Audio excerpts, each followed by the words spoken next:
Pocite pohodlie a domácu atmosféru v kaviarni, ktorá sa nachádza vo Vrakuni. Aký príbeh sa skrýva za týmto priestorom, za touto kaviarňou? Bolo hneď jasné, že to bude kaviareň?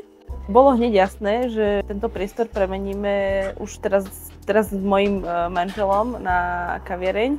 Pôvodne sa tu vlastne nenachádzalo nič, bolo to len jedna veľká záhrada alebo jeden veľký pozemok, ktorý bol obrastený burinou. A keď sme ho dostali teda do správy my, tak sme ho začali teda zveľaďovať. Od začiatku sme išli s nastavením, že tento priestor bude fungovať ako keby sezónne, najprv zo začiatku, hej, že budeme fungovať ako keby od jary do jesene a v zime to tu zavrieme a budeme sa venovať každý svojej profesii. By ste možno opísali štýl a dizajn tejto kaviarne? Veľa ľudí nás označuje označuje túto kaviareň, že zariadenie v hygge štýle, v takom tom severskom, takom tom domácom, teplom.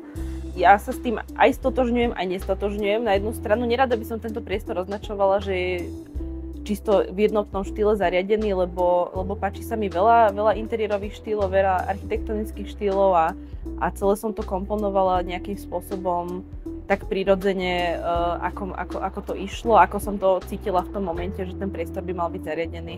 A čo nesmelo chýbať v tejto kaviarni? Čo ste si povedali pri navrhovaní, že toto tu musí určite byť? Možno je tu niečo také originálne, také z vášho srdca, z vašej mysle? Čo som tu chcela od začiatku mať, bolo drevo ako materiál, lebo podľa mňa vytvára a dotvára celkovú takú atmosféru teplu toho interiéru a to bolo v podstate celý čas môjim zámerom, aby sa tu ľudia cítili dobre, aby tu zrelaxovali trošku a zabudli na také tie svoje každodenné starosti.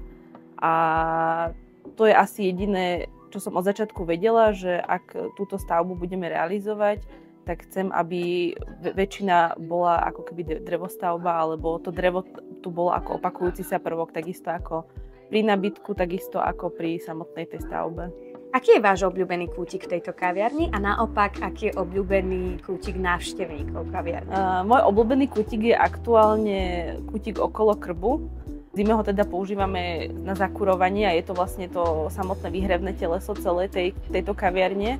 A zase v lete sa ho snažíme tak dekorovať a vytvárať z neho takú zelenú džunglu. Troška svojím spôsobom veľmi máme radi rastliny, veľmi radi tento priestor prepájame aj s vonkajškom, aj vďaka tým veľkým oknám. A celkovo tá zeleň je tu taký opakujúci sa prvok, ktorý máme radi. A čo sa týka zákazníkov, tak myslím si, že obidva gauče, aj jedno gaučové miesto, aj v podstate aj to druhé. Akým pocitom chcete, aby ľudia od vás odchádzali? Určite chcem, aby odchádzali oddychnutí, zrelaxovaní a s nejakou pozitívnou náladou.